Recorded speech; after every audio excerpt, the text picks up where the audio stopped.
Hi guys, my name is Lauren and welcome back to my channel. Today is day 17 of my video every day in April series. It is kicking my ass. Hope you like it. Because I don't know if I'm ever doing this shit again. As I'm already trying to figure out what to do for Vlogtober and Vlogmas. Anyway, let's do a book haul.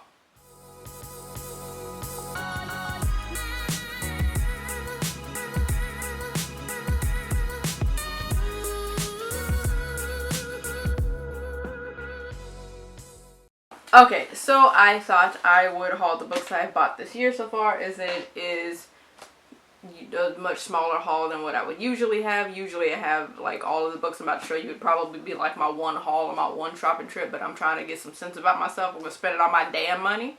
Let's see how I did. So first up, right on the top of the pile, I have The Care and Feeding of Ravenously Hungry Girls by Anissa Gray.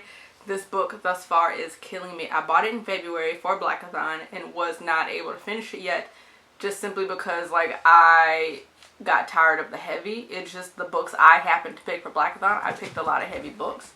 And I am worn the hell out.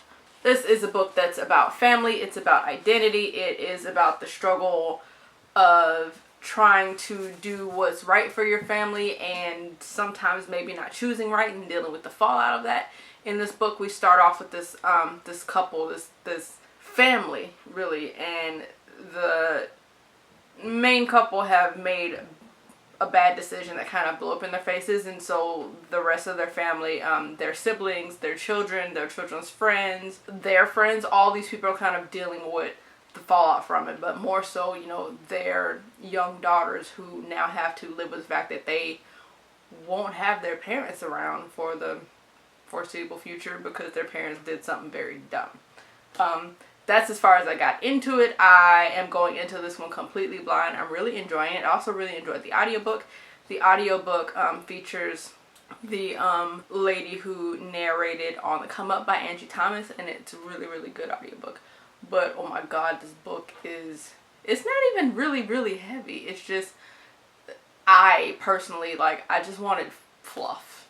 And I didn't read not damn fluff nothing during Blackathon, but so far, really enjoying it. Next up, I have The Princess and Fangirl by Ashley Poston. This is a companion novel to Geekarella, which came out in 2017. Geekarella was one of my favorite books that year.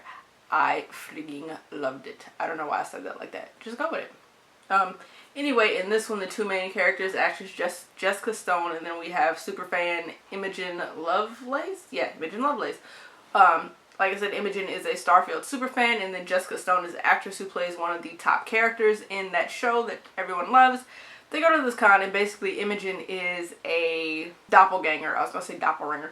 Imogen is a doppelganger for the actress Jessica. She, some kind of way, ends up doing the panel instead of Jessica, and Jessica's kind of mad about it. So she thinks she's going to end up being blackballed, kicked out of the con, but what happens is someone leaked the script, and Jessica and Imogen I keep trying to say Emotep. Jessica and Imogen team up to try to find out who released the script, and to do that, they end up switching places. Jessica lives as Imogen, and Imogen goes, you know, and lives Jessica's life with her actor friends and actor jobs and actor stuff. In the course of switching lives and trying to solve this mystery, the two end up falling for, like, each other's best friends. Yeah, it's a little twisty, but I like it. I am not looking that far into it. I am really looking forward to it, though, because I really loved Geekarella. Loved Geekarella. Then I have Supermarket, which some of you have already seen this one, too. This is by Bobby Hall, aka Grammy-nominated platinum-selling artist Logic. This is a thrillery, suspenseful debut novel, I believe, and in it, the main character, Flynn, is kind of in this transient stage of life. He broke up with his girlfriend, he's back living with his mom, and now he's got this job in this grocery store, and he just feels kind of like blah. But something happens. He goes to work one day and witnesses something crazy. He walks in on a crime scene, and then everything just takes off from there. I'm really interested to see how someone who is supposed to be a really great lyricist is writing a full novel. Like, I want to see the difference between the two and what's the same between like his music and his writing. But I'm really freaking looking forward to this. Ernest Cline blurbed it, who wrote Ready Player One. He says, Bobby Hall has crafted a mind-bending first novel with prose that's just as fierce and moving as his lyrics. Supermarket is like Naked Lunch meets One Flew Over the Cuckoo's Nest if they met at Fight Club. So like, yeah, I need that. And I'm usually not a mystery thriller person, but this really intrigued me. This was sent to me by Simon & Schuster, so thank you for that, and I am really super stoked about it, because this sounds hella good. Then there is a host of other books I got in, during, and around Blackathon. There is On the Come Up by Angie Thomas. In On the Come Up, 16-year-old Bree is an aspiring rap artist. She lives in an area that's kind of close to, she lives in an area that's also feeling the after effects of the events that happened in The Hate U Give. And with Bree going to a private school where she is one of the few black students, it is hitting her especially hard. Even on the heels of that incident, she's still like, she has her dreams and she wants to be a rapper. You cannot tell this woman she's going to do anything else. That is what she wants. And this book kind of chronicles her coming of age story in her battle trying to become a rap artist as a teenager, as a female, in this world where they're dealing with the after effects of, you know, the things that happen in The Hate U Give. Also, living in the shadow of her father, who was violently killed when she was a baby, but was very well known in the area as a really hot underground rap artist. So she's fighting and battling all these things, and the personas that people are trying to force onto her for all of these roles of being like this black kid in this private school, of being this young girl in this world of other rappers, of being her father's daughter, and of just being, you know, a young black kid in general. Like, I love this book a lot. I really identified with this book a lot, and I love that Angie Thomas keeps writing these real ass characters. I am so fucking here for it. Also, the audiobook for this one is pretty damn dope. There are like rap battles in here, and to hear them in audio, that it doesn't suck. Like, it's child, I was getting pretty hyped because some of these raps are damn good. And I have The Everlasting Rose, which is the second book in the Bells series by Danielle Clayton. This was sent to me, This was sent to me by Bethany from Beautifully Bookish Bethany. She was kind enough to get it signed for me, and she also got the Bells signed for me. Thank you, Bethany, for that. That's awesome. But I have not read this. I have not finished the Bells yet, so I have not read this, but I can't wait for it. Also, like this cover. Bitch, what? Then I have Black Enough. Wait, was this sent to me this year? It was sent to me this year. This is edited by Ibby Zaboy. It is an anthology of stories about being black and young in America. And it has a plethora of artists like Justina Ireland, Danielle Clayton, Tanchiani Bucci, Jason Reynolds, Nick Stone, Ibby Zaboy, J. Cole's. Like, this, I just didn't get into it though, because after the things I was reading in Black Enough, I was just like, I can't stand no more. Like, I should have picked like some more romances, but I didn't, because I was trying to read more impactful books, and I clearly don't even know my damn self well enough, even though I don't read that many impactful books on purpose for a reason. And the reason being, like, I don't want to be that, like, emotionally weighed down, and that's exactly what happened. Is I just got kind of emotionally weighed down. I was just like, I don't want to read about no more of our struggles, Jesus. I also have How Long Till Black Future Month by N.K. Jemisin. This is another anthology, but this one is all futuristic black sci-fi, all by N.K. Jemisin. I don't know why I haven't read this yet. I don't know what the hell is wrong with me. N.K. Jemisin's writing is amazing, but in addition to that, she also has a talent for shredding me emotionally, and right now my feels are just not ready for that kind of commitment. They've been through a lot recently, and they really just can't handle anymore. Like, they need a break to get themselves together before we start. But it looks badass though. Then I have A Sky Without Stars by Jessica Brody and Joanne Rendell. This one's really cool. It came in my Unplugged book box, which is something I had never heard of until they reached out to me, the creators of the Unplugged book box, and hella dope. It is a bookish subscription box with a spotlight on, or a heavy theme of self-care. How fucking cool is that? And there's all kind of cool stuff in that box. This book, also hella cool, and it was in the YA version, which is the first one I got for the month of April, March, one of those. I'm going to read you part of the doodad inside. A thief, an officer, a guardian. 3 strangers, one shared destiny. When the last days came, the planet of Laterra promised hope, but 500 years later is now a place where an extravagant elite class reigns supreme, where the clouds hide the stars and the poor starve in the streets, where a rebel group long thought dead is resurfacing. Whispers of revolution have begun. A revolution that hinges on 3 unlikely heroes. This book is a reimagining of Les Mis. Yeah, buddy. I also have, that was sent to me in another box that I have not opened yet. This is a Wonder Hearts book box. This bookish box, I'm just going to show you what's in it real quick. This has an invite inside. It has an invite inside that says join us for a book Q&A and signing on April 18th, which is tomorrow in New York. I don't think I'm going to make it, but I would have liked to have gone. That would have been cool. Purple wrapping paper. Which heir are you? A bride, a huntress, or a pirate? It has little gems. It's like a talisman bag. There's also a bath bomb inside. How about I show you the book? So it is the Gods of Fate novella. The Gods of Fate novellas by Amara Luciano, called, in this anthology or bind up, whichever you'd like to call it, called Heirs of Fate. I'll read you the back. 3 young women, 3 dark destinies, 1 chance to change everything. 3 spellbounding novellas in the God's Fate world, available in print for the first time. Bride of Dreams. In order to escape her mother's war-torn legacy, Dia must marry. In her homeland, marriage can mend decades of hostility. Long-awaited truces suddenly become impossible. But when her short trip to the altar ends and occurs upon her betrothed, Dia must rescue his soul from the gods or risk the destruction of their villages. Second one. Huntress and the Nightingale. Once a huntress blessed by the gods, now Zaria is little more than an exalted murderer, as her royal lover continues to torment the desperate and dying people of the kingdom. Her only solace exists within the wineskins that never seem to run out, until she's presented with a promising bargain.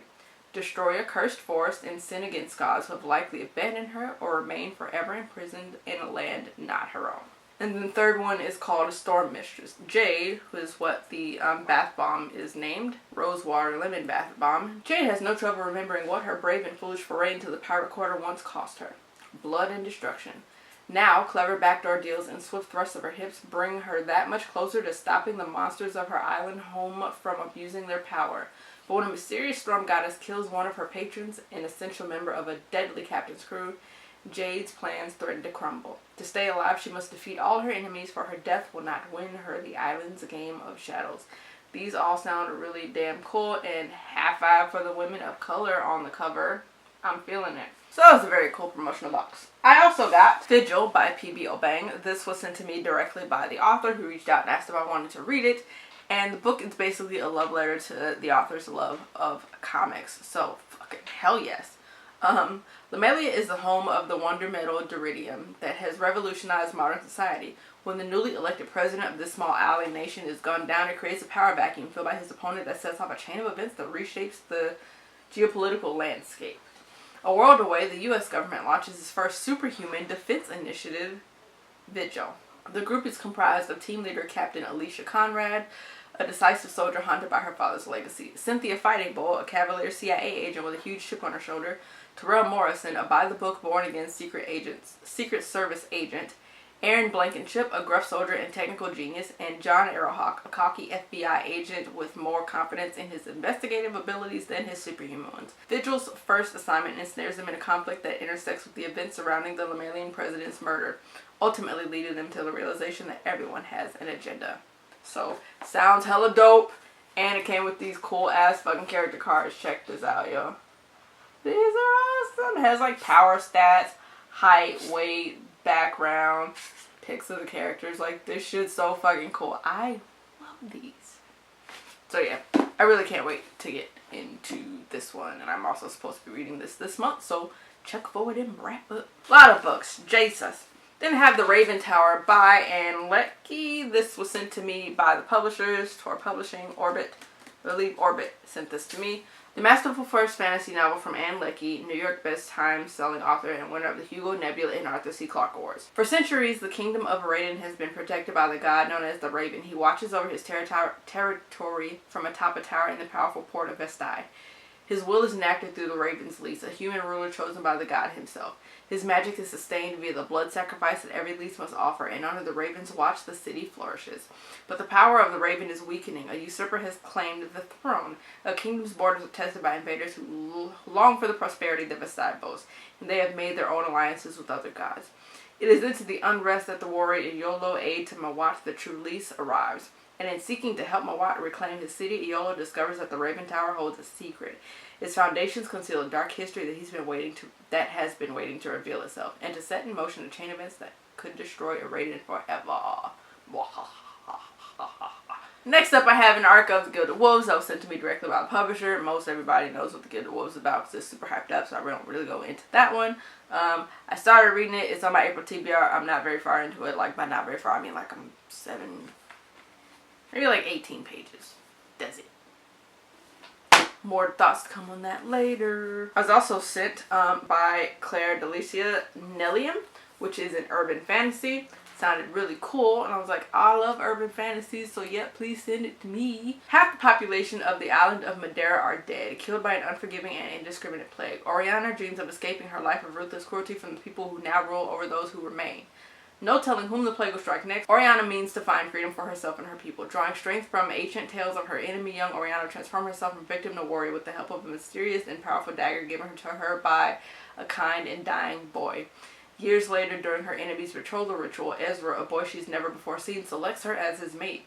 With servitude her only option, Oriana accepts the offer. Whisked away to a seemingly perfect world, Oriana discovers sinister secrets at every turn, including the identity of Tristan, a boy with whom she shares an undeniable but impossible connection. Why would a boy she doesn't know wish her to be his betrothed? Why does she feel such a strong pull toward a stranger? Someone in Ezra's family not only knows the answer to both those questions, but also the dagger Oriana possesses. He would do anything to stop the union. Now, with everything on the line, Oriana turns inward to find the strength she needs to seize full power of the dagger so she may protect herself and save her people. Next, I have Once and Future by Amy Rose Capetta and Corey McCarthy. This awesome one came in an aluminum crate box, and it is a queer King Arthur retelling. It is also gender bent. Also, I like the cover, just fucking badass, yo.